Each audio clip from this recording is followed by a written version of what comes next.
Continuando con el curso de capacitación a la sexta fecha, en el primer curso de capacitación, temas problemáticos de interpretación y aplicación del nuevo Código Procesal Penal de 2004, organizado por la Comisión de Capacitación del Área Penal que aplica en el nuevo Código Procesal Penal para el año judicial 2015. En primer término, tenemos las palabras de bienvenida al ponente, al doctor Segimundo Israel León Velasco, a cargo de la doctora Gina Pamela Tapia Liendo, quien es miembro de la citada comisión y juez del cuarto juzgado unipersonal del sistema anticorrupción de Lima. Quien recibe con fuertes aplausos. Gracias.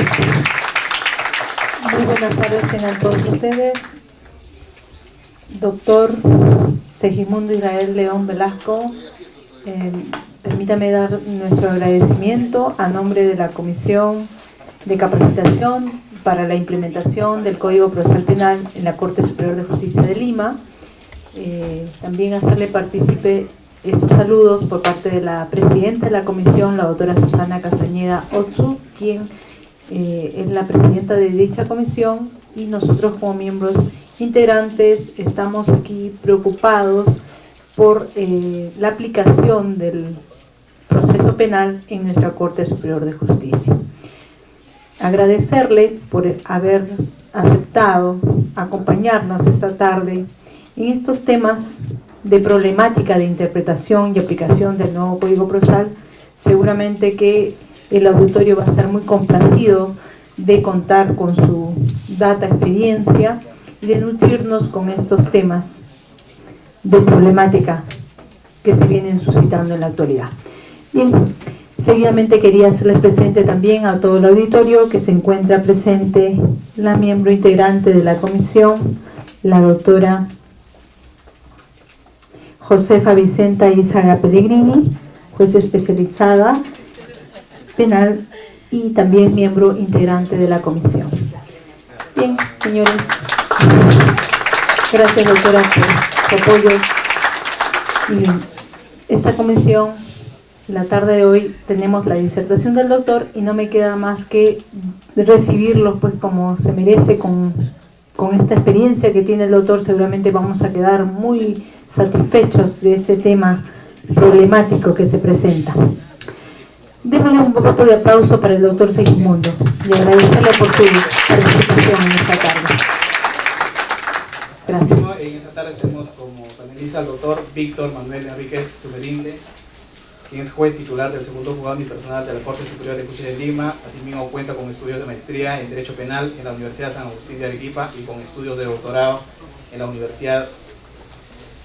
universidad. Asimismo es expositor, es capacitador del equipo técnico de implementación del nuevo Código Procesal Penal y en el aula virtual del Poder Judicial.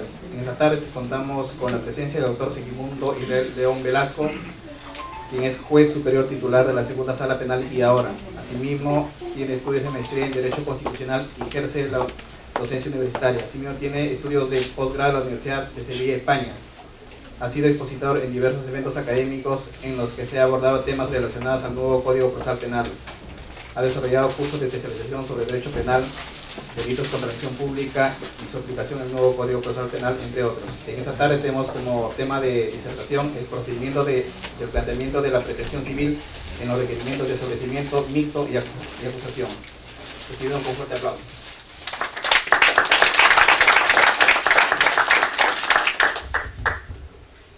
Bien, ante todo, muchas gracias a la Comisión por la invitación, gracias a ustedes por la concurrencia en día de paro de trabajadores judiciales. La amplia concurrencia que tienen ustedes es una muestra más de que el servidor judicial siempre está deseoso de aprender, capacitarse y superarse todos los días, porque el conocimiento, como todos sabemos, es tan amplio y que nunca vamos a llegar, que la vida es tan corta para poder comprender o saber todo lo que quisiéramos, ¿no es cierto? Bueno, ciertamente debo comenzar haciendo referencia a que se va a tratar un tema bastante particular, bastante polémico. Sé por las caras que veo un tanto conocidas por mi desempeño en la Corte Superior de Justicia de Lima, en el Código de Procedimientos Penales, que todavía varios de los presentes están todavía con el sistema anterior, el Código de Procedimientos Penales. Por lo tanto, voy a tratar de conceptualizar la importancia que tiene el tema de reparación civil, no solamente para el ámbito del nuevo código, sino qué estaba pasando en nuestro antiguo código, ¿no? Esas cosas que no veíamos nosotros, una circunstancia que se presentaba que pasaba debajo de nuestros pies y no nos percatábamos. Lo primero que debemos tener en cuenta es algo así como que cuando en el Génesis se dice que el Señor dijo hágase la luz y se hizo la luz, hay también un artículo, el 12.3 del nuevo Código Procesal Penal, que hace una referencia muy importante y dice lo siguiente: la sentencia absolutoria o el auto de sobreseimiento no impedirá al órgano jurisdiccional pronunciarse sobre la acción civil derivada del hecho punible válidamente ejercida cuando proceda. Y esto es también algo así como que se dijo hágase la reparación civil en el proceso penal, y nosotros comenzamos a mover el avispero y comenzaron a darnos cuenta qué es lo que está sucediendo. La pregunta es, ¿qué pasa con el tema de la reparación civil en el proceso penal? ¿Por qué tenemos nosotros que ver temas de reparación civil en el ámbito penal? ¿Por qué algo que netamente o algo que normalmente debería ventilarse en la vía civil lo tenemos que ver en la vía penal? Pase, por favor. Entonces, ¿qué hace una pretensión civil en la vía penal? No, lo primero que nos preguntábamos. Y tomando en consideración entonces a Silva Sánchez, un párrafo que me gustó, decía que la responsabilidad civil derivada del delito se halla en un criterio de economía procesal orientado a evitar el denominado peregrinaje jurisdiccional, ¿no? Es decir, evitarle la tragedia a la víctima de que esté en un proceso penal en el cual ciertamente es víctima, perjudicado por un hecho delictivo, y tenga que irse también a la vía civil para pedir una reparación civil respecto al daño que ha sufrido, ¿no? Saben ustedes que en la vía civil el proceso de indemnización también tiene sus propias vías, establece vía de abreviado conocimiento según la cuantía de indemnización que se solicite. Entonces, para evitar este peregrinaje, solamente por economía procesal hacemos que la pretensión civil también se acumule una acumulación heterogénea de pretensiones en la vía penal. Entonces, si nosotros tenemos en cuenta esta circunstancia, esta acumulación de pretensiones en la vía penal, vamos a dar cuenta que de repente, aún con el Código de Procedimientos Penales, estábamos haciendo algo que no está del todo bien, y que lo hacíamos simplemente de manera tal vez irreflexiva, porque este artículo, el 12.3 del Código de Procesal Penal, es el que nos genera una crisis, ¿no? Decía un autor, un filósofo, que el ser humano piensa, o el ser humano hace filosofía a partir de que se generan crisis. Por eso que esa frase tan trillada de que nadie sabe hasta que lo pierde, ¿no? Media romanticón esa frase, tiene sus fundamentos filosóficos, ¿no? Porque cuando se genera esa pérdida, supuestamente se genera una crisis. Y el ser humano ahí comienza a pensar, ¿no? ¿Verdad? No, ella me quería, era la mujer de mi vida, era tan buena madre, me quería. Entonces ahí comienzas a pensar, porque en otra oportunidad de repente no lo pensaste. Era tu vida tan rutinaria, tan corriente, que no te genera una crisis, que te pongas a pensar esa circunstancia, ¿no? ¿Cuántos de nosotros antes de dormir nos sentamos un ratito en la cama, 15 minutos, y pensamos de qué es nuestra vida, ¿no? ¿Hasta dónde estamos yendo? Simplemente el tema de llegar cansado del trabajo hace que nos acostemos y inmediatamente caigamos con una piedra, y no pensamos qué es nuestra vida. Entonces, esto genera crisis. Entonces, este 12.3 generó una crisis en el sistema penal. Es decir, una crisis para que nosotros nos pongamos a pensar, ¿no? ¿Y qué está pasando realmente? Si es una acumulación de pretensiones, díganme ustedes, ¿no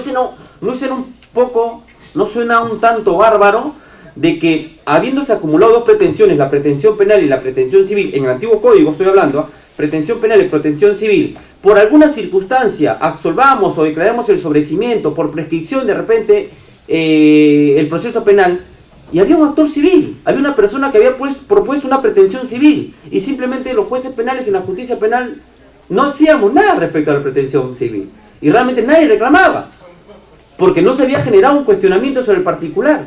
¿Qué pasaba con esa pretensión civil? Quedaba flotando en el aire, nadie se pronunció, el juez se pronunció por la pretensión penal, pero no dijo nada sobre la pretensión civil, y el actor civil, como ya estaba acostumbrado en estas circunstancias, bueno, sobreseyeron o archivaron la pretensión penal, por lo tanto, yo tengo que seguir la suerte de esa pretensión penal. Y no estábamos resolviendo. Entonces, este artículo nos ha permitido que aún en el Código de Procedimiento Penal nos preguntemos qué estamos pasando. No estamos generando un fraude. ¿Qué pasa si un actor civil se pone un poco a estudiar y dice, no, acá tutela procesal efectiva, ¿no es cierto? Me están vulnerando un derecho fundamental que es la tutela procesal efectiva. Yo he presentado una pretensión civil y más allá que la pretensión penal se haya acabado, yo tengo el daño, yo tengo una pretensión válidamente efectuada. ¿Y qué pasa con pretensión civil? ¿En qué momento el juez se pronunció? Entonces es algo que tenemos que ir pensando también que hacemos en el sistema penal con el antiguo Código de Procedimientos Penales. Ahora, el Código Procesal Penal no soluciona las cosas tampoco, nos pone un poco... pone el problema sobre el tapete, que nos ha permitido discutir y generar algunos pronunciamientos sobre este particular. Pase, por favor. Entonces, nosotros sabemos que al constituirse el actor civil, ya lo que dice nuestro Código Procesal Penal es que cesa la titularidad del Ministerio Público sobre la pretensión civil. Ya en nuestro Código Procesal Civil establece que una vez que se constituye el actor civil, el Ministerio Público no tiene ya canción en la fiesta respecto a la pretensión civil. Él ya no va a tener que argumentar nada respecto a la pretensión civil. La reparación civil va a tener su propio titular. Ese va a ser el actor civil, el perjudicado que se constituye en actor civil, ¿no es cierto? Entonces eso lo establece el código. Entonces ya nos va dando el nuevo código una clara separación entre la pretensión penal y la pretensión civil. Dos actores. El Ministerio Público, preocúpate de la pretensión penal, el actor civil, preocúpese por la pretensión civil. En consecuencia, el actor civil va a ejercer toda la titularidad que corresponda y todos los derechos que le corresponda para poder él tener un pronunciamiento sobre su pretensión civil. Muy bien, pasamos por favor. Entonces, tenemos nosotros, tanto en el antiguo sistema como en el nuevo sistema, un acto que se llama acto de constitución en actor civil. ¿Recuerdan ustedes? Acto de constitución, un acto meramente formal, casi intrascendente, que lo tenemos en el código, es algo una rutina prácticamente de nuestro sistema antiguo, y constituimos al actor civil, ¿no es cierto? Sin mayores, el código ya, este nuevo código establece ciertos requisitos, ¿no? En el antiguo sistema no era tan exigente como el nuevo código, ya establecer algunos parámetros para constituir un actor civil. Muy bien, y lo que nos dice el Código Procesal Penal respecto a esto es básicamente que va a estar la constitución de actor civil orientada al tema de la legitimidad, verificar efectivamente quién es la persona o la entidad legítimamente designada por la ley a efecto de perseguir la pretensión civil, ¿no es cierto? Y también dice que acompañará el caudal probatorio que sustente su derecho. Acá vamos a hacer una pequeña mención, porque vamos a ver nosotros, conforme más adelante le voy a decir, qué pruebas le puede exigir el derecho procesal penal al actor civil cuando se constituye, si precisamente todavía estamos en investigación preparatoria. Bueno, eso vamos a desarrollarlo precisamente, pero todavía básicamente vamos a estar nosotros orientados al tema de legitimidad. Por eso la experiencia que ha generado en el sistema anticorrupción, se establecía una audiencia de constitución actor civil. Y si ustedes concurren a esa audiencia de constitución actor civil, van ustedes a salir renegando el sistema procesal penal. Porque van a decir, no, decían la meca o lo mejor de este nuevo sistema es el tema de audiencias, pero yo concurro a una audiencia de constitución actor civil y es para el bostezo. Me quedo dormido, es un rutinario. ¿Por qué? Porque simplemente tenemos una audiencia rutinaria en donde viene el actor civil, dice todas las veces la misma cosa, lo único que hace es cambiar las partes procesales, se le pregunta al fiscal si está conforme con la constitución civil y todos los fiscales repiten mismo monólogo, sí, y realmente no hay ninguna característica de esa audiencia. Imagínense, estábamos nosotros en Miraflores y el Ministerio Público tenía que desplazarse desde Lima hasta Miraflores, gastando de repente 5, 6, 7 soles de combustible, 1 hora de transporte para llegar a una audiencia y decir, señor fiscal, ¿está usted en alguna posición con el actor civil? No, ninguna, estoy de acuerdo. Todas las veces venían para eso, imagínense en provincia. Entonces, algunos magistrados comenzaron a decir, solamente voy a llamar a audiencia de actor civil cuando exista oposición, exista alguien que se contradiga, alguien que se oponga a la constitución civil. Se genera un debate y por lo tanto, qué mejor que el debate se genere una audiencia para que después saque sus conclusiones. Lamentablemente vino un acuerdo plenario en que dijo, señor juez, estás equivocado, la norma procesal civil, la norma procesal penal establece que la constitución de actor civil la tienes que hacer en audiencia, conforme al artículo 8 del Código Procesal Penal. Pero, como nosotros somos seres racionales y como los acuerdos plenarios efectivamente tienen que seguirse, porque si no seguro al día siguiente nos está cayendo una oficina que queda al frente, ¿no? Cuyo nombre empieza con O, sigue con C, M y termina con A, ¿no es cierto? Entonces, pero ojo, eso no implica que nosotros podamos apartarnos de los acuerdos plenarios, pero ciertamente para apartarnos de los acuerdos plenarios tenemos que ejercer una motivación reforzada, ¿no es cierto? Una argumentación especial, o de repente la calidad o el mecanismo del distinguish, ¿no es cierto? En esa medida particularmente me aparté de ese acuerdo plenario porque consideraba de que seguir generando audiencias para constituir un actor civil que solamente venía a establecerse su legitimidad para estar en el proceso penal era un fraude al sistema de audiencias. Las personas que iban a venir y decir estas audiencias no sirven para nada, es un tema rutinario y eso es a lo que queremos salir, porque el Código de Procedimientos Penales precisamente genera un tema de ritualismo y eso es con lo que debemos combatir. Pasemos por favor. Entonces, la pregunta es, ¿cuál es la finalidad de la investigación preparatoria en este nuevo sistema procesal penal, en este nuevo Código Procesal Penal? La finalidad de la investigación preparatoria, dentro del cual se constituye el actor civil, ¿no es cierto? Esta finalidad es que recabar los elementos de convicción que le permitan al señor fiscal, culminada su investigación preparatoria, que formular una acusación o, en todo caso, contrario, no habiendo conseguido los elementos de convicción, pedir un sobreseimiento. Es decir, no hay elemento de convicción necesario para formular una acusación debidamente sustentada, adecuada, ¿no es cierto? Entonces, nos preguntamos nosotros, si la finalidad de la investigación preparatoria es recabar los elementos de convicción y el actor civil va a perseguir una indemnización por el daño causado producto de un evento delictivo, entonces es evidente que cuando se constituye un actor civil no le vamos a exigir todos los requisitos o todos los medios de prueba necesarios para que él pueda acreditar su daño, porque el daño precisamente está en que se recaben los elementos de convicción del delito del cual seguramente se ha generado el daño, ¿no es cierto? Entonces, por eso ya, ¿qué nos va diciendo esto? ¿Qué nos va diciendo esto? Que será cuando se termine la investigación, en donde se hayan recabado todos los elementos. ¿Cuántas pretensiones hay en la investigación? Una vez constituido actor civil, 2, ¿no es cierto? Entonces, cuando se hayan recabado todos los elementos de convicción para tanto la pretensión penal como la pretensión civil, es entonces en la etapa intermedia en donde van a tener que tener una actitud positiva, una actitud activa, tanto el señor representante del Ministerio Público como el actor civil. Pasamos, por favor. Entonces, los titulares de esas pretensiones, el fiscal y el actor civil, van a llegar a una etapa intermedia. ¿Para qué? En donde van a tener que hacer valer sus pretensiones. Olvidemos un momento por la pretensión civil. Olvidemos un momento por la pretensión civil.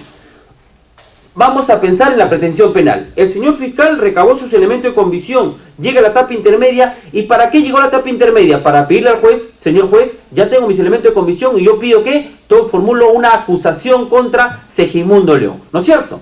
Eso es, y va a tener que acompañar los elementos de convicción por los cuales él se ha convencido de que esta persona es responsable de un delito y por lo tanto debemos pasar a juicio.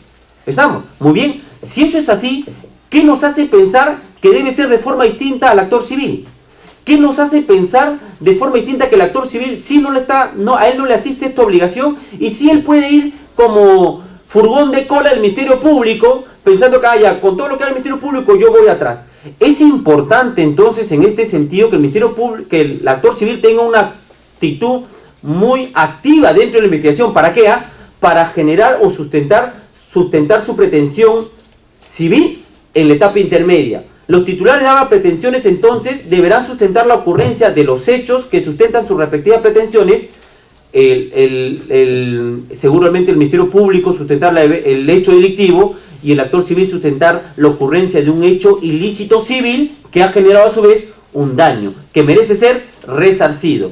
Entonces, la titularidad del responsable, así como introducir los medios de prueba con los cuales sustenten sus respectivos requerimientos. Entonces, con lo que estoy queriendo decir es que llegado a la etapa intermedia y habiendo constituido un actor civil, ambas pretensiones, civil y penal, deben estar debidamente sustentadas y con los medios de prueba necesarios que sustenten sus respectivos requerimientos. Pasamos, por favor. Entonces, un tema pacífico, como ya le mencioné, es el tema del requerimiento de acusación del Ministerio Público, ¿no es cierto? Se encuentra obligado a sustentar con medios probatorios y unión fehacientes su requerimiento escrito, ya sea acusatorio o mixto de sobreseimiento, el cual luego de ser puesto a conocimiento de los sujetos procesales será materia de control por parte del juez de la investigación preparatoria. No hay un tema de discusión, no hay mucha dificultad para los que ya van o cuando ustedes comiencen a aplicar el nuevo Código Procesal Penal, no va a haber mucha dificultad respecto al requerimiento acusatorio. El tema pasa, ¿y qué pasa con el requerimiento civil? Pasamos, por favor. Ahí sí no hay, respecto al requerimiento civil, entonces un tema que aún no ha sido abordado en demasía por la doctrina y la jurisprudencia lo constituye el modo en el cual el titular de la pretensión resarcitoria debe formular y sustentar su pretensión. Entonces, han habido pronunciamientos ya de este sistema. En este sistema, ¿qué se está haciendo? Un juez de investigación preparatoria lo que está haciendo es decirle al actor civil, una vez que el Ministerio Público presenta su acusación, le corre traslado y le dice: actor civil, tiene 10 días para tú sustentar tu pretensión civil, bajo apercibimiento de tenerse por desistido. Entonces, algunos actores civiles, acá actuamos con procuradores, proceso de corrupción de funcionarios, entonces los procuradores se han mostrado rebeldes, ¿no? Y dicen, bueno, o sea, no hay ninguna norma, efectivamente, no hay ninguna norma que me obliga a que yo tenga que sustentar mi pretensión civil. No hay ninguna norma que así lo diga, y mucho menos una norma que me establezca un tipo de apercibimiento de tenerme por desistido, ¿no es cierto? Entonces, frente a esta desacato, por así decirlo, el juez de mención preparatoria que le estableció la obligación de señalar su pretensión, al no haberlo señalado, efectivamente lo toma por desistido esta circunstancia. No es pacífica en la sala de apelaciones, hay una opción que están optando de que efectivamente está correcto lo que ha hecho este juez, mientras otra opción es de que no está correcto, se está generando un apercibimiento que no está previsto en nuestra normatividad. Particularmente yo considero, conforme a lo que les he dicho, de que si existen dos pretensiones y existen dos actores que están persiguiendo y lo único que ha generado que en este proceso penal estén esas dos pretensiones es economía procesal, porque perfectamente esta pretensión civil la podemos hacer valer en la vía civil, entonces tenemos nosotros que seguir, cada actor tiene que seguir con las obligaciones que correspondan. Por lo tanto, el actor civil encuentro yo perfectamente viable, perfectamente correcto, que el actor civil, una vez terminada la investigación preparatoria, donde ya se recabaron todos los elementos de convicción, tenga que sustentar adecuadamente su pretensión civil. Miren, he reflexionado sobre esto y la pregunta que me he hecho es de que, ¿en qué momento, si nosotros lo vamos a asimilar a una pretensión civil en la vía penal, a una pretensión civil hecha valer en la vía civil hay una presentación de la demanda, hay una calificación de la demanda, hay causales de inadmisibilidad de demanda, hay causales de improcedencia de demanda, artículo 424 del Código Procesal Civil. Entonces la pregunta es, ¿por qué en la vía civil van a tener causales de improcedencia orientadas a resguardar efectivamente una buena discusión en la vía civil y por qué en la vía penal no? Lo que pasa es que debemos tener en consideración y tenemos que ser un poco justos o tenemos que ser un poco autocríticos.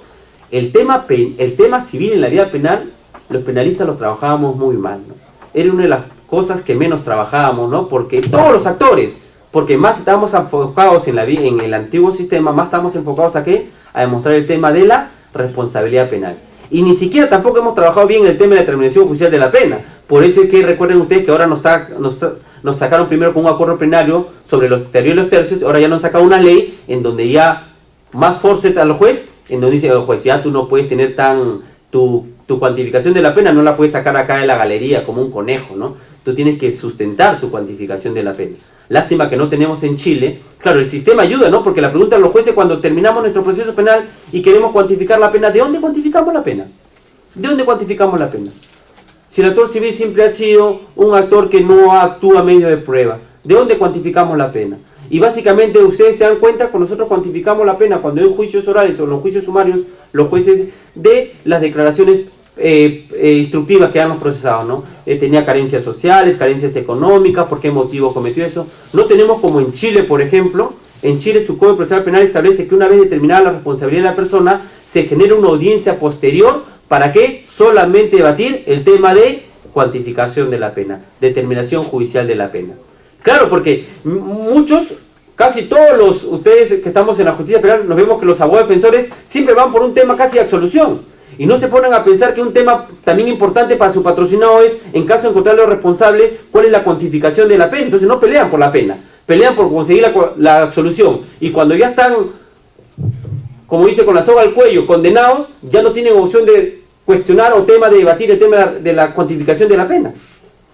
Entonces creo que es un tema también que deberíamos nosotros tener en consideración, una etapa en donde podamos nosotros debatir el tema de cuantificación de la pena. ¿Por qué juez le pones 8? ¿Por qué le pones 10? ¿Por qué le pones 12? Ciertamente de repente a los jueces no le toca tanto que un año más, un año menos en el penal, ¿no? Pero yo estoy seguro que al que lo condenamos sí está seguro, para él sí me importará un año más o un año menos en el penal. Entonces tenemos que justificar sobre ese tema.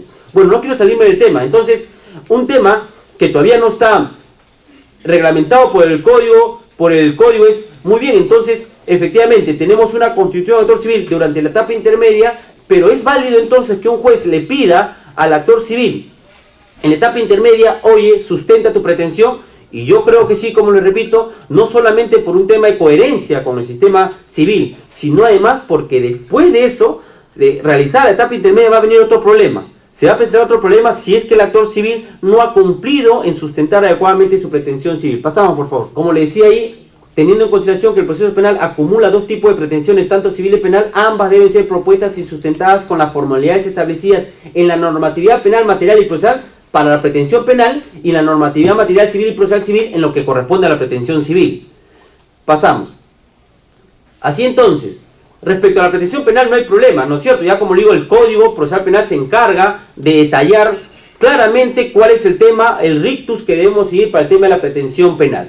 Pero respecto al tema de la pretensión civil, el Código Procesal Penal no ha regulado la posibilidad de que ésta tenga que sustentarse, como le repito, en la etapa intermedia. No obstante eso, el artículo 349 del Código Procesal Penal establece de manera genérica que en caso el fiscal sea el que esté sustentando la pretensión civil, debe, según su inciso G, la acusación fiscal será debidamente motivada y contendrá. Debidamente motivada entendemos, si es que está sustentando la pretensión civil y la pretensión penal, debidamente sustentada tanto en la pretensión penal como en la pretensión civil. Y además dice en su acápite G, el monto deberá sustentar el monto de reparación civil, los bienes embargados o incautados al acusado o tercero civil que garantice su pago y la persona a quien corresponde percibirlo. Entonces se dan cuenta que le exige al fiscal, en caso no haya constituido autor civil, que también debe sustentar adecuadamente el tema de la pretensión civil, y así como acompañar los medios de prueba que sustenten esta pretensión civil. Si eso le exige al fiscal, evidentemente también se le tendrá que exigir al actor civil, si es que el actor civil se constituyó en la etapa de investigación preparatoria como actor civil.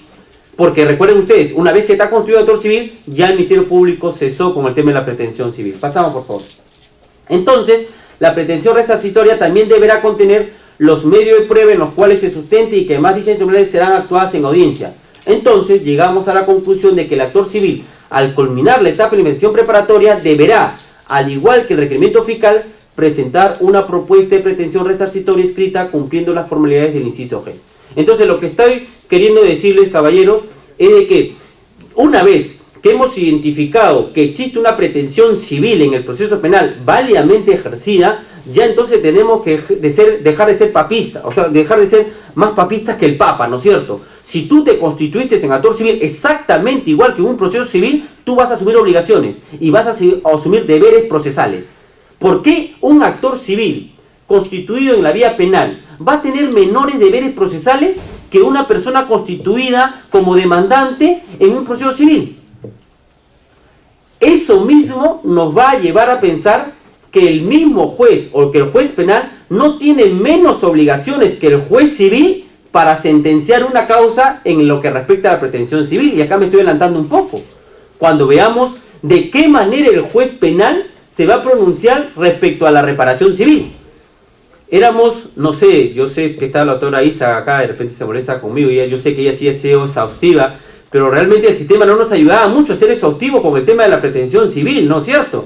Porque siempre nos decían que los jueces penales éramos malos estableciendo las pretensiones civiles. Un homicidio por un bien jurídico, muerte, poníamos, no sé, 1.500 soles, 2.000 soles, 3.000 soles, ¿no es cierto? Y por eso digo, no, una muerte en una vía, ¿cómo vale eso? Se van a la vía civil, y en la vía civil, como había toda una etapa probatoria, una etapa de contradicción respecto al tema solamente del daño causado, qué tipo de daño era, entonces ciertamente los jueces civiles tenían un mayor apoyo para señalar reparaciones civiles dignas, coherentes, racionales. Trate personas, me acaban de decir, trate personas, han escuchado ese delito, ¿no es cierto? Aquel que la avisa a otra persona la explota. Reparaciones civiles de 1.000 soles, ¿no? 1.000 soles por tratar a una persona. Entonces algo estaba mal en el tema de la reparación civil en nosotros los jueces penales, mea culpa, ¿no es cierto? Claro, como digo, hasta que vi este artículo y nos obliga a nosotros los jueces a tener en consideración criterios del derecho civil, como le decía, como conversamos el doctor Víctor, a desempolvar nuestro librito de la Católica, responsabilidad extracontractual de Trasini, ¿no? De Trasini, esos dos tomos de derecho a responsabilidad extracontractual, tenemos nosotros ahora los jueces que sacar, ¿no? O conseguirnos tal vez en Amazonas esos libritos que ya están bastante usados, pero que son importantes, o del Tahuada también me parece un libro importante también de responsabilidad extracontractual. Tenemos los jueces. Cuando ustedes se deben haber visto inclusive sentencias de reparaciones civiles en que decían, el monto te cuantificaba en función del daño causado y la posibilidad que tiene la gente de reparar ese daño. Hasta que cuando estábamos implementando nuestro código procesal llamamos a jueces civiles para que nos capaciten, y el juez decía, ¿cómo van a decir eso? El daño no tiene que ver, el quantum de daño no tiene que ver absolutamente nada con el agente, con la capacidad del agente. El agente puede ser un pobrecito que te rompe la luna de un carro y tu carro vale, y la luna vale 1.000 soles, te tienen que pagar los 1.000 soles, no porque es un indigente te va a tener que pagar 3 soles, 4 soles. Y si es una persona muy pudiente y te rompe tu luna de 1.000 soles, no porque sea pudiente te va a poner una luna de 5.000 soles. El daño está en función la cuantificación del daño está en función del daño que te causa. Entonces vamos a ir dando cuenta que efectivamente los jueces penales, ¿por qué? Porque nos habíamos orientado mucho al tema penal, el sistema nos empujaba, tema de la responsabilidad penal, tema de la responsabilidad penal, no, claro, porque todos ustedes sabrán qué grande es el tema de la teoría del delito, ¿no? Todos los días tenés que estar viendo la teoría del delito, la imputación, de la teoría, nuevas causas finalistas, el causalismo, la imputación objetiva, todos siempre tenemos que estar viendo, y claro, ciertamente el tema civil se había dejado de lado. Y bueno, no nos sintamos tan mal, ciertamente merecemos unos latigazos para haber reaccionado, este es el justicia penal, pero recuerden ustedes que no es un tema de nosotros, ¿no? Porque recuerden, nosotros vivimos o aplicamos el derecho penal liberal. Y el derecho penal liberal que se generó en el siglo XVIII fue una respuesta al sistema penal inquisitivo, en donde se reivindicó ¿a quién? Al acusado. Se reivindicó al sujeto del proceso, se reivindicó al imputado. Por eso se generó todos sus derechos. Presunción de inocencia, se generó derecho a la defensa, derecho a la prueba, todos esos derechos se generó. Pero ¿saben a quién le dimos la espalda? Le dimos la espalda a la víctima, ¿no es cierto? Y la víctima recién está nuevamente, el derecho penal está tomando nuevamente sus ojos hacia la víctima. Por eso inclusive que se ha generado una nueva ciencia en el derecho, ¿no? La victimología, ¿no es cierto? Victimología no me la enseñaron en la Universidad de Derecho que yo estudiaba. Recién ahora las nuevos estudiantes de derecho, nuevos abogados, a ellos ya sí le está aplicando la victimología y todo el desarrollo que está generando el tema de la victimología, ¿no? Una nueva mirada hacia el tema de la víctima. Entonces, en consonancia con esto, viene el tema de la reparación civil y lo que debemos hacer los jueces en tema de reparación civil. Y prácticamente lo que quiero decirles es que ya no debemos hacer una justicia informal en el tema de la reparación civil. Esto lo que está tratando de hacer es darle coherencia, sistematicidad y razonabilidad a las decisiones que tomemos los jueces penales. Por más que nos sea difícil, tenemos que aprender, por más que sea difícil, adoptar decisiones coherentes, racionales y sistemáticas en el ámbito de la reparación civil. Pasamos, por favor.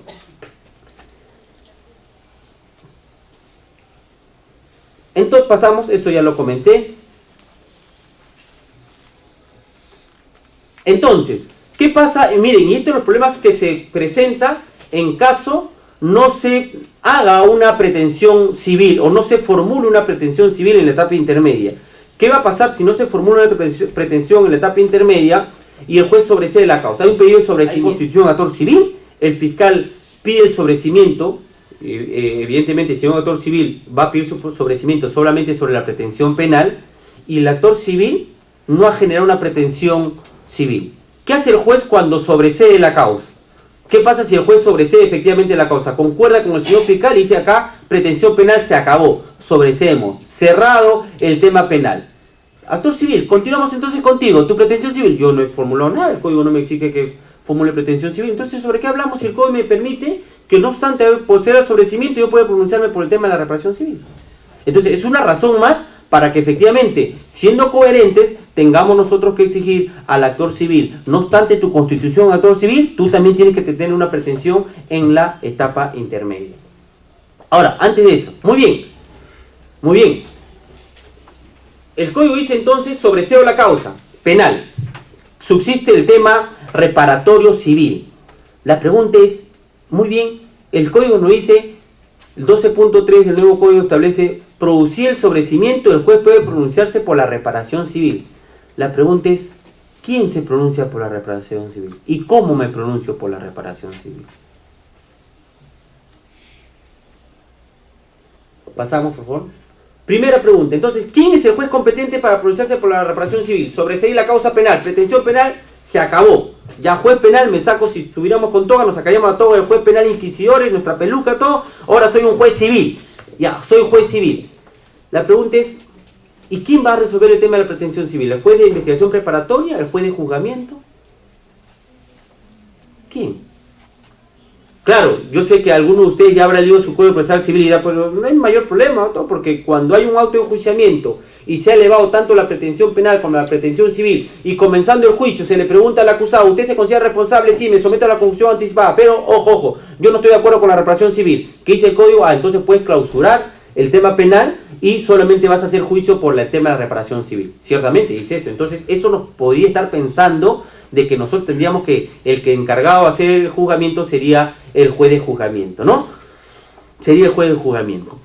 Miren, sobre esto hay polémica, yo tengo mi propia posición. Lo bueno que el derecho es eso, ¿no? El derecho no son ciencias matemáticas, no hay ciencia exacta. El derecho permite, es una ciencia argumentativa. Entonces te pongo mis argumentos, tú puedes retener de repente mejores argumentos, yo solamente estoy acá para opinar, darte a ver mis argumentos, y tú puedes, como te digo, estar de acuerdo o no estar de acuerdo. Y porque yo he tenido un caso como este, entonces me encontré esa disyuntiva. Oye, el código, comencé a revisar mi código y no encontraba la solución al código. Y eso es lo bueno, mejor dicho, eso es lo malo del Civil Law, ¿no? A diferencia del Common Law. El Civil Law siempre nosotros estamos esperanzados de que el código, ese bendito código, no es la respuesta, ¿no? Y nos encontramos con un trauma cuando el código no es la respuesta. En cambio, en el Common Law, ellos inventan, a partir de cada caso, inventan sus propias legislaciones, sus leyes universales, ¿no es cierto? Entonces es lo bueno de que no haya cosas porque nos hace pensar. Entonces efectivamente no había. Y me puse a pensar, ciertamente, ¿quién es el juez de juzgamiento? Pero si uno se pone a pensar, efectivamente eso sucede, el ejemplo que te hago, eso sucede porque ya hay un auto-enjuiciamiento, ya hay un requerimiento penal, ya hay una acusación. Y evidentemente, como ya estamos en el juicio y ya se acabó el tema de la pretensión penal porque se sometió a conclusión anticipada, por ejemplo, lo que vamos a hacer, no vamos a devolverle el expediente al juez de investigación preparatoria. El juez de juzgamiento tendrá que hacer el juicio solamente sobre el tema de la reparación civil. ¿Quién mejor que él? Porque ya precluyó el tema de investigación preparatoria. Pero ¿qué pasa cuando todavía no hay auto-enjuiciamiento? Entonces lo que tenemos que ver es cuál es el papel del juez de investigación preparatoria y por qué existe la etapa intermedia. ¿Se han dado cuenta que en la vía civil no hay dos jueces que ven un proceso? En la vía civil hay un juez nomás, ¿no es cierto? Juez de la demanda es el que recibe la demanda, es el que actúa las pruebas y el que sentencia. En el proceso penal tenemos un juez de investigación preparatoria y un juez de juzgamiento. ¿Por qué es la diferencia?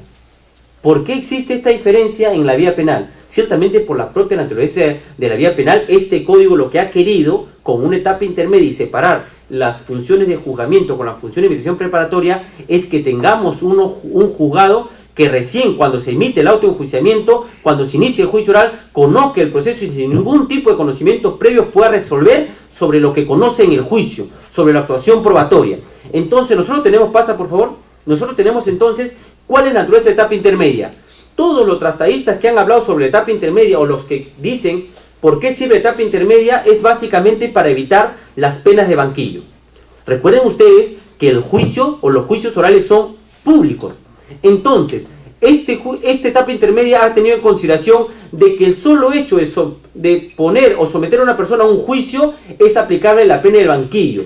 Toda persona sometida a un juzgamiento ya se genera una estigmatización respecto a su posible responsabilidad de hecho penal. Entonces, para evitar una pena del banquillo, lo que vamos a hacer es que hay una etapa previa que haga un análisis adecuado que verifique si efectivamente en este caso tenemos un caso probable de que haya condena. Por eso, caballeros, es que con este nuevo código lo normal es que si una persona pasa a juicio, las estadísticas en el Perú daban que el 90% de los juicios eran condena. Y eso estaba bien, porque el juez de investigación preparatoria exactamente era el que hacía una especie de colador para que pasen solamente las causas con alta probabilidad. Las que no tenían alta probabilidad simplemente las archivaba. Las que tenían una excepción o eran hechos atípicos las archivaba. Las que habían prescrito las archivaba. Y dejaba al juez de juzgamiento todo el camino limpio para que se dedique solamente a verificar la responsabilidad o no de la persona. ¿Estamos? Entonces, esta etapa intermedia se ha conceptualizado como uno de carácter constitucional para evitar pena de banquillo. Muy bien, si esto es así, si lo que quiere esta etapa es evitar pena de banquillo, es evidente que su naturaleza, a diferencia de la vía civil, es de que efectivamente esto se generaba debido a a que lo que queríamos evitar es que una persona pase a juzgamiento por un tema de evitarle la pena de banquillo. Pero en la vía civil no hay nada de eso. En la vía civil no hay nada de eso. El mismo juez que abre la demanda o que admite la demanda es el mismo juez que puede sentenciar. Por lo tanto, pasamos por favor. Por lo tanto, consideré yo, sin que eso esté sujeto a otras opciones, de que quien debe ser el que resuelva el tema de la pretensión civil es suficientemente el juez de la investigación preparatoria. No puede el juez de la investigación preparatoria emitir un auto de enjuiciamiento civil. El tema penal ya está archivado. ¿Qué va a hacer el juez de investigación preparatoria? Emitir un auto de enjuiciamiento civil y pasarlo a su juez de juzgamiento penales, pasarle un auto de enjuiciamiento civil para que haga la actividad probatoria de una causa netamente civil. Creo que no es el propósito, con la interpretación sistemática que haga de la vía civil, creo que el juez de investigación preparatoria es el llamado. Muy bien, pero si él es el llamado, la otra pregunta que me tengo que hacer, o que nos tenemos que hacer, la otra pregunta que tenemos que hacer, ¿y cómo resuelve el juez de investigación preparatoria el tema de la reparación civil? A su buen saber y entender, como decía un juez en Junín. El juez es experto, oliendo el expediente ya sabe ya qué hay acá, ya hay responsabilidad, no hay responsabilidad civil o no. Entonces, algo de eso se hacía en la justicia penal y tenemos que ser un poco más serios, ¿no es cierto? Entonces, miren, me preguntaba yo, ¿cuál es el procedimiento? Lo que se estaba haciendo es que, como el 12.3 establecía, si se sobresee la causa, eso no impedirá que el juez se pronuncie por el tema reparatorio civil. Entonces lo que estábamos haciendo es sobreseíamos la causa e inmediatamente en esa misma resolución fundamentábamos y sacábamos una sentencia civil, una reparación civil. Y ciertamente yo creo que ese es un fraude. Eso es creer que los jueces penales sabemos más que los jueces civiles. O sea, los jueces civiles, para establecer una indemnización, tienen que hacer la actividad probatoria. Y yo, como soy papirriqui de la justicia penal, digo, no, a mí no me basta, pruebas no quiero, solamente conocimiento de comisión. Y yo, ni siquiera actuando, sino yo reviso y yo saco mi sentencia de reparación civil. Entonces, no creo que ese sea correcto. Eso creo que sería seguir estando en las malas prácticas que nos establecía un sistema que no estaba preocupado en el tema reparatorio civil. Entonces, considero de que necesariamente tenemos que innovar un procedimiento. Y para ese procedimiento me rijo yo por las normas del Código Procesal Civil, que son normas supletorias de todo ordenamiento procesal. Si están establecidos, ¿no es cierto? Entonces, si ellos es el más competente, entonces me voy a las normas procesal civil. Y las normas procesal civil que se establece en las demandas de indemnización hay actividad probatoria. Entonces, pasamos por favor. Entonces, que yo regresa. Entonces, esa era la parte oscura, Entonces, estableció un procedimiento. Entonces, una vez sobreseía la causa civil, lo he hecho en varios casos, sobreseía la etapa, sobreseía la pretensión o sobreseía la causa penal y señalaba una fecha de audiencia para determinar el tema de la pretensión civil. ¿Y qué me encontraba? Con que el actor civil no había presentado nada. Estaba en ese momento buscando, pidiéndole al fiscal, fiscal, ¿dónde está tu carpeta? Pásamela para buscar ahí que esto, que lo otro. Ah, ¿ves? Siempre te creíste furgón de cola del Ministerio Público y no cumplías tus propias obligaciones. Tu obligación como pretensión civil, yo sé que está muy asociada con el tema delictivo, pero entonces tú también debías haberte preocupado de proponer esos medios de prueba que sustentaban el tema ilícito civil, ¿no es cierto? Entonces, ¿qué hacía en esa etapa? En esa etapa, muy bien, actuaba. Yo sé, conversaba con Víctor, de repente él discrepa, de eso está el derecho, y eso que me gusta que de mis amigos que discrepen conmigo, porque me hacen pensar, es que el juez hacía actividad probatoria, pero no tienes competencia, los códigos no hizo. Bueno, no tengo competencia en el Código Procesal Penal, pero en el Código Procesal Civil sí tengo competencia.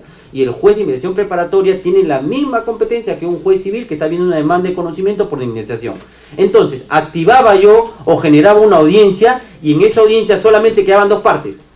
El actor civil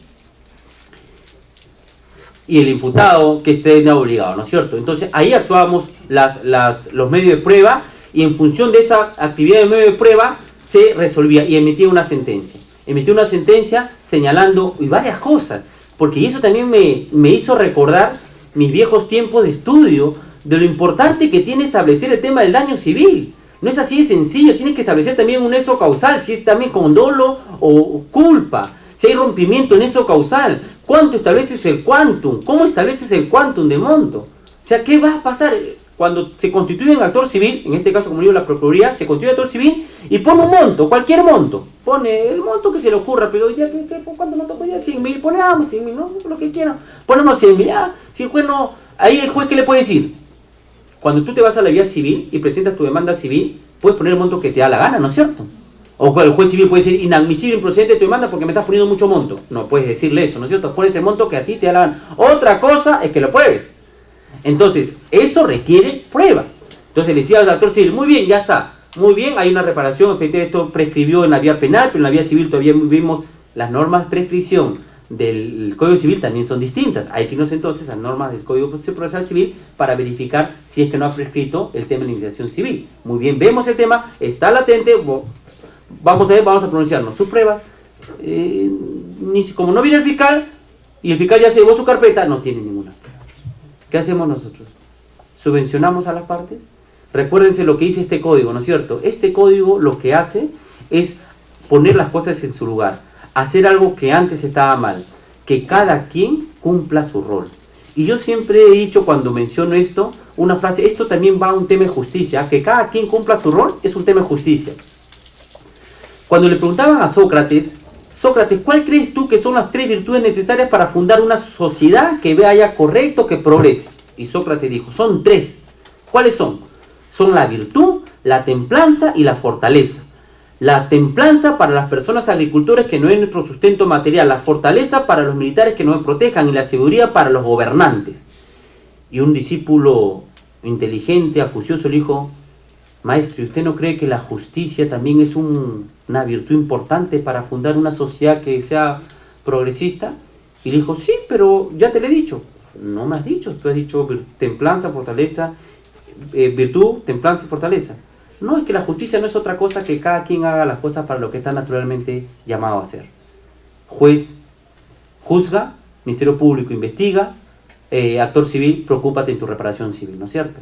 Entonces, eso también implica que es importante que el actor civil en su etapa intermedia genere una pretensión civil, ofrezca los medios de prueba, se sobresee la causa, porque recuerden, a diferencia del antiguo código, en el antiguo código nosotros en el control de acusación, los jueces lo único que tenemos es un control formal, sin de maquillaje nomás, ¿no? Este nombre no está correcto, te devuelvo al Ministerio Público porque el nombre no está correcto, te demora por lo menos 15 meses en devolver para subsanar una H que no era H y generamos la investigación. Pero este sistema te dice que el juez sí puede sobreseer una causa aún habiendo acusación, ¿no es cierto? El juez puede de oficio sobreseer una causa aún habiendo acusación. Entonces el actor civil debe estar preparado.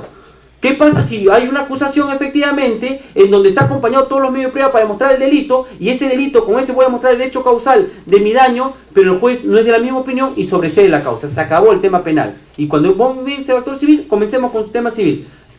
Se descuadra, ¿no es cierto? Entonces tiene que cumplir también ciertas funciones el actor civil dentro de este sistema. Está obligado, eso genera. Y al juez también nos genera una obligación. ¿Y cuál es nuestra obligación, caballeros? Es, como les repito, desempolvar nuestro librito de responsabilidad extracontractual, ¿no? Leer un poco, ser más consciente del tema, determinar, exigir a las partes el tema. ¿Para qué? Para generar sentencias debidamente fundadas en derecho y en los medios de prueba respecto a la reparación civil, respecto a la existencia de la reparación civil, respecto al cuánto en la reparación civil, respecto a la responsabilidad del tercero civil en caso ocurra. Entonces creo yo que estas circunstancias, este artículo 12.3, lo único que ha hecho es mover el avispero, hacernos pensar. Se presentan muchas dificultades porque hay muchos temas que trata el actor civil que no se condicen con el tema de del proceso civil, valga la precisión, que tenemos que ver, ¿no?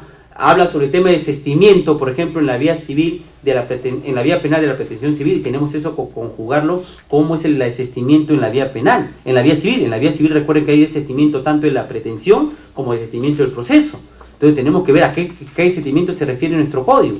Entonces yo creo que esto sirve en todo caso para generar un amplio tema de debate y que generemos, como les repito, temas de interpretación que nos den mayor coherencia a la justicia penal respecto al tema reparatorio civil, que ciertamente ha sido un tema que estaba muy devaluado, que muy mal visto, y creo que esta es la oportunidad para que tanto en el nuevo código como en el antiguo código los jueces penales seamos más conscientes, las partes sean más que cumplen para resguardar el tema de la pretensión civil. Estoy llano a cualquier pregunta que les pueda haber generado. Muchas gracias.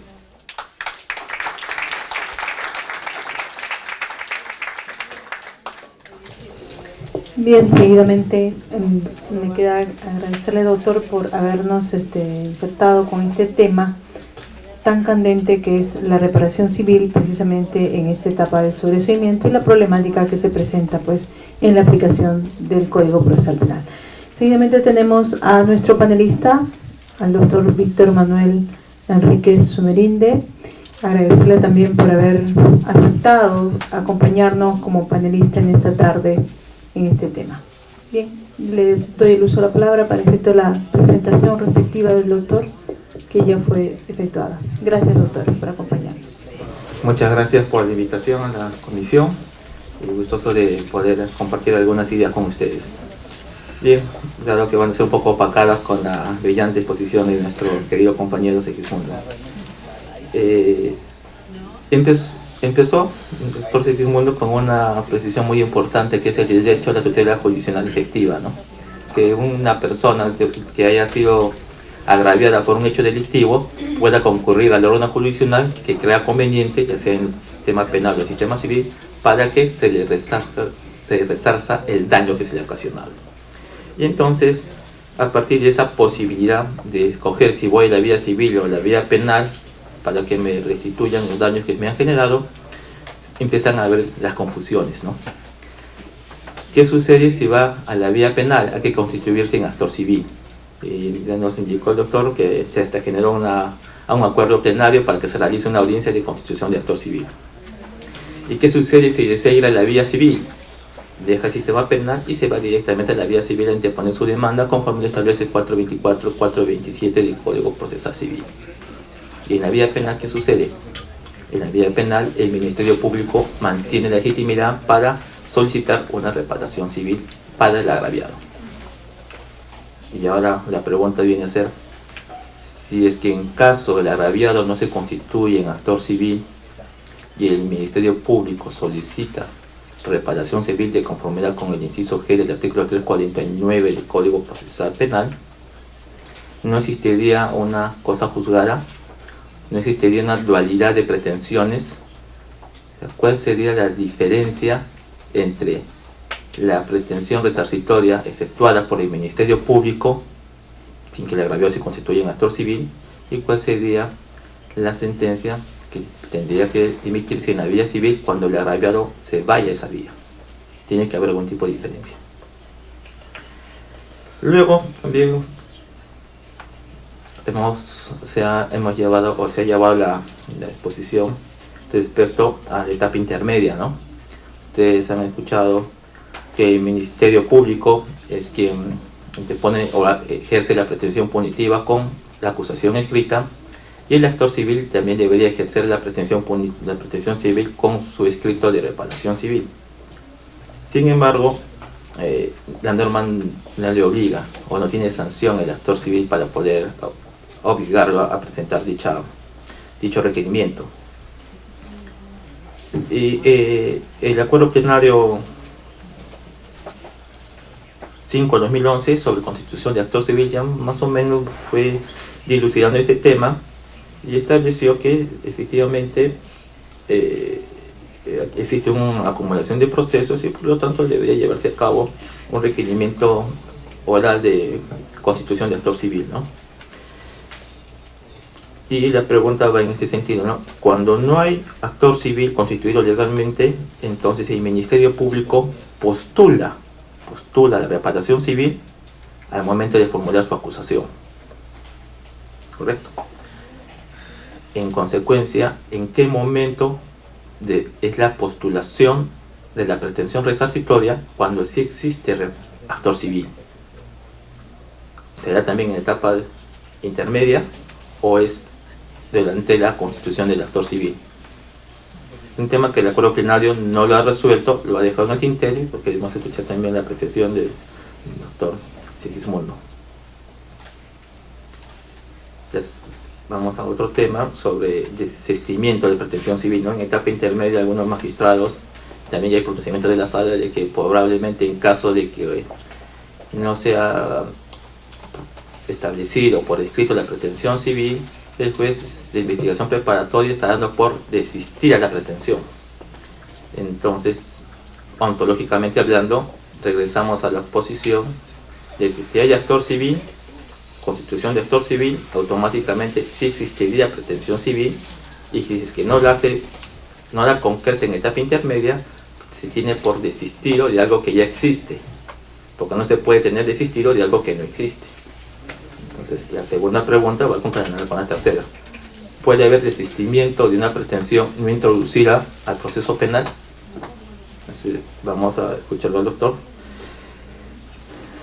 Y finalmente, algo que también conversamos mucho con el doctor y quiero hacerles partícipe de ustedes de nuestras largas conversaciones sobre este tema, en el tema de competencia para actuar en medios de prueba, ¿no? Si partimos de la definición de que pruebes todo aquello que se actúa ante el magistrado mediante este tipo de inmediación y es contradicho por la otra parte, utilizando el principio de contradicción, entonces esa prueba va a ser valorada por el juez para emitir una decisión. Y hemos tenido largas discusiones al respecto.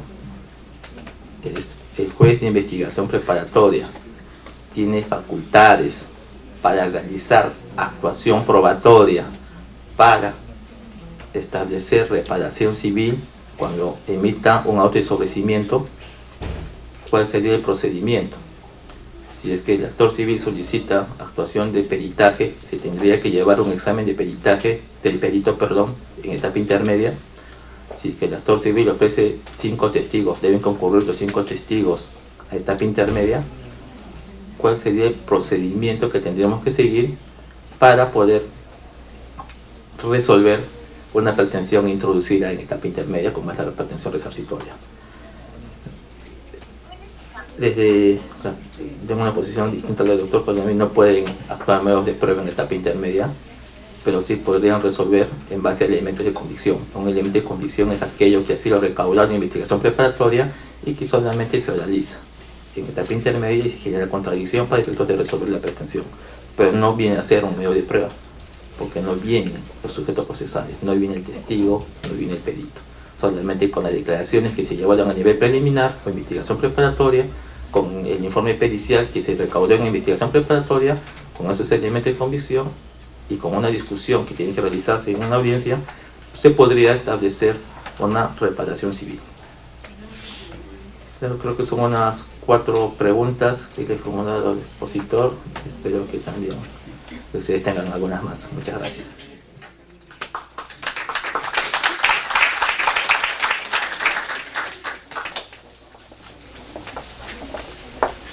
El panelista salió un poco preguntón, el panelista, y vamos a contestar de la última para la primera, porque la última creo que tiene un pequeño tufillo de celo de parte del otro. Como es juez de juzgamiento, no quiere que la investigación también hagan juzgamiento, ¿no?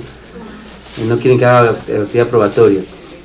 Sí, pues efectivamente, ¿qué pasa si hay una prueba pericial o qué pasa si se solicita una prueba pericial? En principio no creo que en etapa intermedia se solicite la actuación o que se realice una prueba pericial, porque para eso estaba la investigación preparatoria. En la investigación preparatoria ya debes haber realizado tu pericia. Lo que sí se podría hacer entonces es cómo hacemos con los testigos o con los peritos.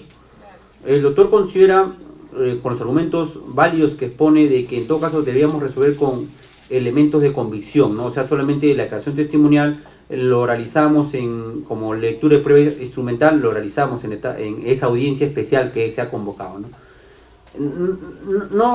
No es de mi agrada esa solución, porque he tratado de no hacer distinción en por qué un juez en la vía civil resuelve de esta manera y un juez de la vía penal resuelve de la misma manera una pretensión igual, que es la pretensión civil. Entonces, si el juez del proceso civil, el juez civil resuelve con actuación probatoria, ¿por qué el juez de la vía penal va a resolver solamente con elemento de convicción? Entonces considero de que en esa audiencia, recuerden ustedes que el proceso en la vía civil de indemnización hay un proceso abreviado, y en el proceso abreviado, por ejemplo, en una sola audiencia se actúan todos los medios de prueba. Entonces considero yo, me mantengo en este caso en mi posición, de que se tendría que señalar una nueva, sobresida la causa, señalo una nueva fecha de audiencia en donde se actuará todo el elemento de prueba. Si hubo un perito, irá el perito, testigos, actuaré con un juez de juzgamiento. Sé también, soy consciente también de lo que está implicando mi pronunciamiento. Sí, soy consciente que efectivamente los roles en el Código Procesal Penal no le atribuyen al juez de investigación preparatoria un tema de valoración de medio de prueba, de debate, no le atribuyen ciertamente, pero como le repito, si distingo yo lo que es la etapa intermedia y a este juez de investigación preparatoria le doy las mismas facultades que tiene un juez civil, entonces yo creo que sí está habilitado para poder actuar medio de prueba a efecto de poder resolver coherentemente una demanda o una pretensión de carácter civil. Ese respecto a la última pregunta. La anterior, ¿cuál era, doctor? Muchas preguntas. Ya están coordinadas, lo que pasa es que están coordinadas. Bien, una de las primeras preguntas fue ¿en qué momento se introduce la pretensión civil? Ah, es que decía, ¿no? Tanto que el Ministerio Público introduce la pretensión civil con su escrito de acusación conforme al inciso G del artículo 349. ¿Y el actor civil en qué momento debe introducir esta pretensión civil? Como le decía, mi opinión, mi opción es de que, si bien es cierto, hay una etapa dentro de la misión preparatoria que uno se tiene que constituir actor civil bajo ciertos requisitos, eso básicamente está orientado al tema de legitimidad. ¿Legitimidad para qué? Legitimidad para que tú puedas participar en ese proceso penal, es decir, yo tengo legitimidad en este proceso penal, yo quiero que se averigüe la verdad, quiero que se sancione al responsable y quiero mi daño, mi reparación civil, pero como estamos en una etapa de investigación, entonces yo me legitimo, el proceso penal le da legitimidad para que intervengas en esta etapa de investigación, para que tú también coadyuves al recabar los elementos de convicción que te van a servir, ¿para qué? Para en la etapa intermedia formular tu pretensión civil. Entonces yo creo que, si bien es cierto, es un primer tamiz el tema de la constitución de actor civil, eso no quita o no significa que él no tenga que introducir su pretensión al tema, en el tema de etapa intermedia. De acuerdo a la posición que se adopte, la siguiente pregunta es respecto al desistimiento de la pretensión civil. Entonces, ¿cómo se generaría un desistimiento si que no está introducida la pretensión civil en etapa intermedia? Cuando obviamente el actor civil, pese a que el juez de investigación preparatoria le requiere que presente un escrito simulando una demanda para poder emitir decisión en etapa de saneamiento, y el actor civil no presenta escrito alguno o no introduce escrito alguno, y por lo tanto se emite una decisión en que se toma por desistir de la pretensión civil. Y la pregunta para eso, ¿no? ¿Cómo se puede desistir de algo de que todavía no ha sido introducido? Pero no estoy muy seguro si el código dice desistimiento de la constitución en actor civil. Entonces, cuando dice desistimiento de la constitución en actor civil, se está refiriendo a ese acto formal por el cual te constituiste en el proceso, te diste legitimidad, el sistema penal te dio legitimidad para que intervengas acá, y como tú no presentaste una pretensión, entonces te voy a dar por existido esta legitimación para que termine. Recuerden, mencioné algo de que el Código Procesal Penal no es tan exquisito en el tema del desistimiento, porque tenemos que ver que en la vía civil hay dos desistimientos, del proceso y de la pretensión. Entonces, no es tan exquisito. Tengo las graves dudas de que el legislador puede haberle puesto este nombre, pero no consciente de lo que realmente implicaba, de que podría haber una contradicción, ¿no? Si no has introducido una pretensión y recién la vas a introducir en etapa intermedia, ¿cómo el juez podría declararte el desistimiento? Yo creo que el desistimiento básicamente está orientado a desistirte de esta constitución, actor civil, de esta legitimidad que te da la justicia civil para que tú participes en la vía penal. La última pregunta, ya un poco más complicada. Y se llama mi amigo. Somos los buenos amigos que te hacemos preguntas complicadas para generar que piense un poco más, doctor. Bien. Como si no fuera ya poco la calle de cabello que tengo. No por disculpa, pues, doctor. La siguiente pregunta es, no existiendo actor civil o agraviado constituye un actor civil porque se va a la vía civil, por ejemplo, homicidio culposo, se va a la vía civil para resarcir su daño, pero el código también le da facultad al Ministerio Público para que introduzca la pretensión civil, y en su acusación solicita una reparación civil de 20.000 soles. Entonces, la sentencia que se vaya a expedir en la vía penal, declarando fundada la pretensión civil, ¿qué tendría que tener de diferente a la sentencia que se vaya a emitir en la vía civil? Cuando el agraviado se recurrió a esa vía y también solicita su $500,000 de indemnización. Allá. Entonces, usted me pone en el supuesto de que en la vía penal no se constituye un actor civil, y por lo tanto el código le establece que el fiscal tiene en su acusación que sostener también una pretensión civil. Pero y este señor sí se constituye en la vía civil, para pedir no sé si se constituyó o no, perdón, presentó una demanda de iniciación en la vía civil. Yo creo que ahí no es muy complicado el tema, no lo da el código, pero por un tema de principio tal vez de sistematicidad del sistema y de razonabilidad. Miren, ¿qué harían ustedes? Básico, ¿no? O que ustedes le están imputando un delito en la vía penal, ¿no es cierto? En la vía penal le están imputando un delito, ciertamente, no se constituye el agraviado en actor civil, llegan a la etapa intermedia y el fiscal pide una acusación formular una acusación tanto por el tema la pretensión penal y la pretensión civil, ¿no es cierto? Y te van a juicio tanto por la pretensión penal y por la pretensión civil. Pero como tú eres el imputado, a ti también te deben haber llegado la demanda, la notificación de la demanda en la vía civil, ¿no es cierto? Te ha llegado una demanda en la vía civil, ¿cierto? En donde el que debió haberse constituido actor civil se ha ido a la vía civil. Entonces, ¿tú qué harías en el juicio si tienes una demanda civil de indemnización? ¿Qué harías? Presentarías una excepción tal vez de litipendencia, una excepción de, yo creo que litipendencia, ¿no? Un juicio pendiente, que está en la vía civil ya el tema de reparatorio civil. Y por lo tanto, cualquier pronunciamiento del tema de reparatorio civil no tendría ningún sentido y el juez simplemente da por sin o no haberse formulado o por desistió, no, porque no y por retirada en todo caso, teniendo en consideración que en la vía civil ya se va a estar debatiendo un tema de la pretensión civil por el titular legitimado, que es el actor civil. En este caso, por ley lo está haciendo el Ministerio Público. Pero ciertamente el Ministerio Público, mire, el Ministerio Público dice, el Código Procesal Penal dice, una vez en la vía penal constituido en actor civil, cesa la titularidad del Ministerio Público para defender la reparación civil. Muy bien, yo estoy seguro que con la misma razón, una vez que este agraviado presenta su demanda en la vía civil, cesa toda legitimidad del Ministerio Público para en la vía penal pedir reparación civil sobre el daño cometido. Por lo tanto, se hará solamente a través de la vía civil. Finalmente, Ya eran 4, doctor, yo creo que... bueno, el tema no son sentencias simultáneas, sino son procesos consecutivos. Termina el proceso penal y después de eso se va a la vía civil. Entonces ahí ya cambia la situación. Entonces, algunos autores han trabajado sobre este tema, bueno, no explícitamente, pero sí el tema del daño, ¿no? ¿Qué tipo de daño es el que se va a ver, o qué tipo de daño es el que postula el Ministerio Público en representación del agraviado, y qué tipo de daño es el que se presenta en la vía civil para que sea materia de resarcimiento? Lo importante es que se pueden existir dos sentencias por parte del órgano jurisdiccional de una penal y otra civil que va a resarcir un daño, y lo interesante es que ambas sentencias no se motiven en lo mismo, o no tengan la misma motivación sobre el daño. Por ejemplo, en la vía penal el fiscal solamente formula daño emergente, resarcimiento por daño emergente, y en la vía civil ya se va por resarcimiento de lucro cesante, daño moral, daño a la persona, daño al proyecto de vida y a todos los daños que puedan suceder. Entonces, puede darse el caso de que exista una sentencia penal con reparación civil sobre daño emergente, y puede darse el caso que posteriormente en la vía civil se emite una sentencia con resarcimiento de daño a la persona, daño al proyecto de vida, lucro cesante, ¿no? de otros daños que podrían generarse. Entonces, justamente en ese sentido iba la pregunta, ¿no? ¿Cuál de las dos tendremos que optar? Porque también, obviamente, si es el mismo daño, obviamente una litipendencia o una cosa juzgada que no se pueda emitir doble pronunciamiento en la vía jurisdiccional sobre un mismo hecho y sobre una misma pretensión.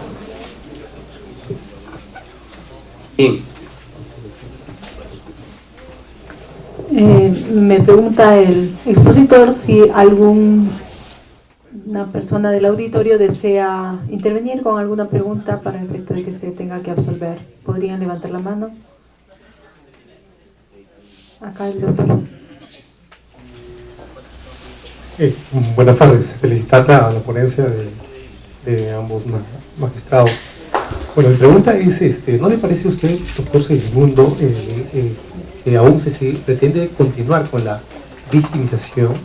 Por cuanto, desde mi punto de vista, si el Ministerio Público tiene la obligación, por ahora leo frente al Ministerio Público y también con el nuevo Código Procesal Penal, que se le obliga prácticamente a poder interponer una pretensión civil sin consultar la voluntad, la manifestación voluntaria del agraviado. Y en todo caso también se vulneraría el derecho a la prueba, a ofrecer pruebas. El Ministerio Público, ¿de dónde podría sacar los medios probatorios con el fin de acreditar el daño? Si bien es cierto que el daño a la persona se aplican principios de equidad de acuerdo a lo que establece el Código Civil, pero respecto al lucro cesante, el daño emergente y entre otros daños, desde mi punto de vista tendría que ser probado. No sé si esto a usted, ¿qué respuesta tendría? ¿Sería una situación ilegal, inconstitucional en todo caso? Bueno, no creo que tanto inconstitucional. Lo que pasa es que son atribuciones y funciones que no da el ordenamiento jurídico. El ordenamiento jurídico le atribuye al Ministerio Público que en estos casos de delitos también tenga el tema de la legitimidad para sustentar un tema de pretensión, creo que no es inconstitucional o incompatible con las funciones que persigue. Teniendo en consideración que muchas veces, recuerde usted, el daño ocasionado por el suceso de un hecho ilícito, ¿no es cierto? Si bien es cierto, podemos distinguir, es evidente que si el Ministerio Público puede probar la comisión de un hecho ilícito, va a tener muchas razones o muchos argumentos y muchos elementos de prueba para poder también acreditar consecuentemente un tema de reparación civil. Ciertamente, yo no creo, si una vez que se ha constituido ya el actor o el actor civil, efectivamente, como usted dice, tiene toda la legitimidad de plantearlo tanto en la vía penal o en la vía civil, cualquier esos mecanismos que utilice ya va a generar efectivamente la limitación del Ministerio Público para ir a ejercitar el tema de la reparación civil. Pero ciertamente, mientras no lo ejerzan por un tema también de economía procesal, es de que una vez se establece que el Ministerio Público puede ejercer el tema de la pretensión civil, ¿no? No le veo un tema de incompatibilidad con la Constitución. Una pregunta, si bien es cierto el 12.3 faculta al juez para dictar reparación civil en casos de autodesobedecimiento, sentencias absolutorias, sujeta a ello a que se esté ante una acción civil válidamente ejercida. Efectivamente. La pregunta es, ¿en qué momento del proceso se tiene una acción civil válidamente ejercida? Podría ser con el solo acto de la Constitución, tiene que en la etapa intermedia formularse la presión rectora debidamente por escrito, o tiene que esperarse al juzgamiento, en caso de que sea un procurado el actor civil, ¿no?, que concurra de manera permanente, que actúe la prueba que ofrecida en la etapa intermedia. ¿En qué momento estaremos ante una acción civil válidamente ejercida? Pero yo creo que precisamente una acción válidamente ejercida es cuando aquella ya se introdució tu pretensión, tu medio de prueba con que sustentas tu pretensión, y eso lo único es en etapa intermedia.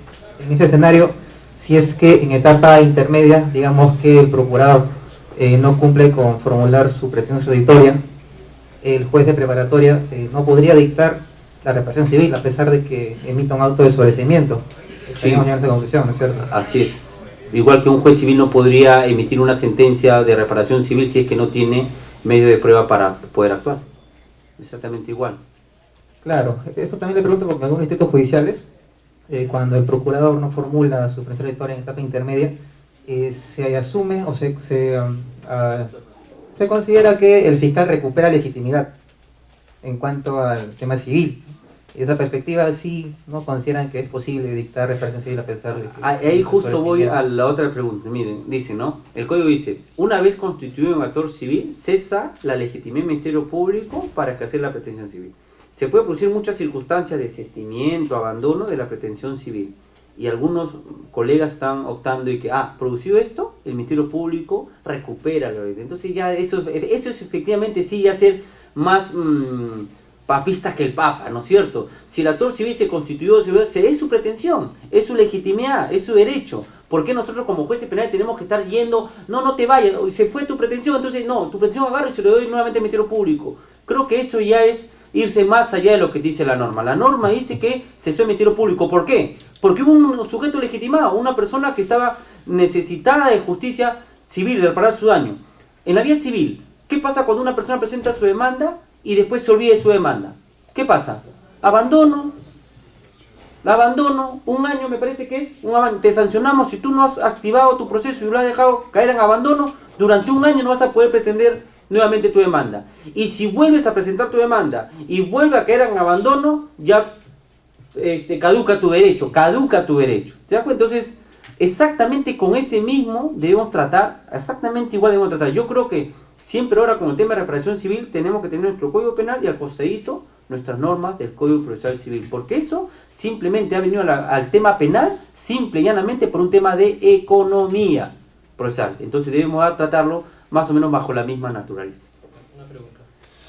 Entre otros requisitos para la constitución de actor civil está en el artículo 100, inciso 2, parte C, dice, el relato circunstanciado del delito en su agravio y exposición de las razones que justifican su pretensión. ¿A qué se refiere las razones que justifican su pretensión? El actor civil tiene que precisar el tema clase de daño, por ejemplo, daño extracontractual, daño contractual. Yo creo que eso está más asociado a lo que el Código Procesal Penal, el Código Procesal Civil establece en su 424, la legitimidad de interés para obrar, ¿no? Entonces, como interés para obrar, tú también tienes que poner cuál es lo que vas a pedir y cuál vas a solicitar. Pero considero que esa pretensión todavía es una pretensión que está por construirse, porque si no, no tendría sentido la etapa de la investigación preparatoria, que es precisamente para recabar los elementos de comisión. ¿Cómo tú podrías, en la etapa, te constituyes en actor civil a mitad de la investigación preparatoria? Ya está, te constituyes. La pregunta es, ¿cómo podríamos decir nosotros que ya tú tienes todos los elementos y todavía no termina la etapa de investigación preparatoria y justamente a partir de eso es lo que vas a generar tus elementos de convicción para sustentar tu pretensión? Entonces, considero yo que esta etapa preparatoria es para todas las partes para que puedan recabar. Y ya una vez concluido, es en etapa intermedia en donde se tendrá que acumular o se tendrá que ejercer una pretensión válidamente ejercida con todos los requisitos, ¿no? Con los medios de prueba, porque no solamente vas a tener que tú sustentar, sino, recuerden ustedes, sustentar y tus elementos de prueba que le va a dar sustento a tu pretensión civil para que se debata en el momento oportuno. Así como en el tema de la disposición de información sensible, el tema de imputación necesaria, el relato situacional de los hechos, el tema de la autoridad de pasión, se puede exigir al actor civil que precise qué clase de daños en tema de la constitución de actor civil respecto a este inciso. No es tan equiparable porque recuerda que el tema de la imputación necesaria está referida a que la persona puede ejercer su derecho de defensa, ¿no es cierto? Entonces eso va a estar más por un resguardo del tema de derecho de defensa. Esto básicamente está orientado como unas obligaciones que debe cumplir el actor civil. ¿Para qué? Para que no cualquier persona se incluya en el proceso civil. O sea, tiene que tener ciertos requisitos para que tú entres al proceso civil, puedas solicitar actividad probatoria en el proceso penal. Entonces, ciertamente no podemos simplemente decir, ya, tú tienes una legitimidad y no tienes más. No, tienes que tener ciertos requisitos para que tú puedas desarrollar todos esos derechos que te da el Código Procesal Penal, que puedes ejercer una vez que estás constituido en actor civil. El acuerdo plenario del 5/2010 precisa que se debe exigir que el actor civil debe justificar o debe proponer qué clase de daños se va a determinar. Claro, puede presentarlo ahí, ciertamente, pero eso no significa que ya su pretensión esté acabada, ¿no?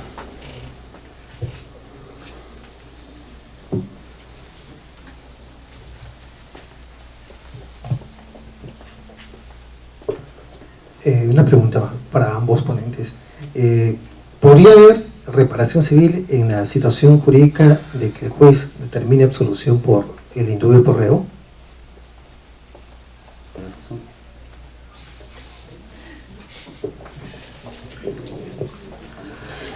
¿Qué sucede?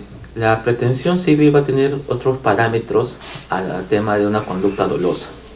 Entonces, si hay indubio pro reo porque no se acredita que el autor generó el ilícito en materia de imputación, es un tema. Pero puede haber teorías en la reparación civil en la cual te permite establecer responsabilidad objetiva.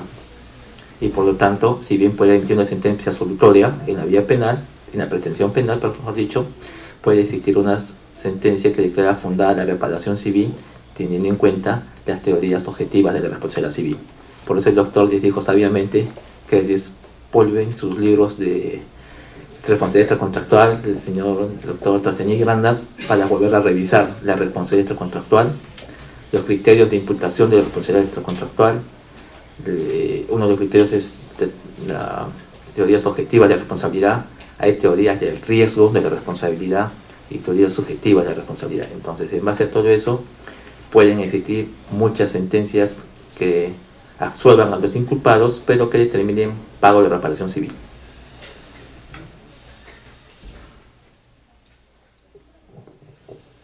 Bien, señores, agradecerles por su paciencia y participación en este evento académico que todavía continúa y los invitamos a que sigan acompañándonos hasta su culminación. Y a nombre de la Comisión de Capacitación del Código Procesal Penal, aplicación para el año 2016 en la Corte Superior de Justicia de Lima, queremos entregarle este diploma de agradecimiento por esta brillante exposición al doctor Segismundo Israel León Velasco, así también agradecer por su participación al doctor Víctor Sumerinde por acompañarnos esta tarde. Y a todos ustedes, muy buenas tardes, señores.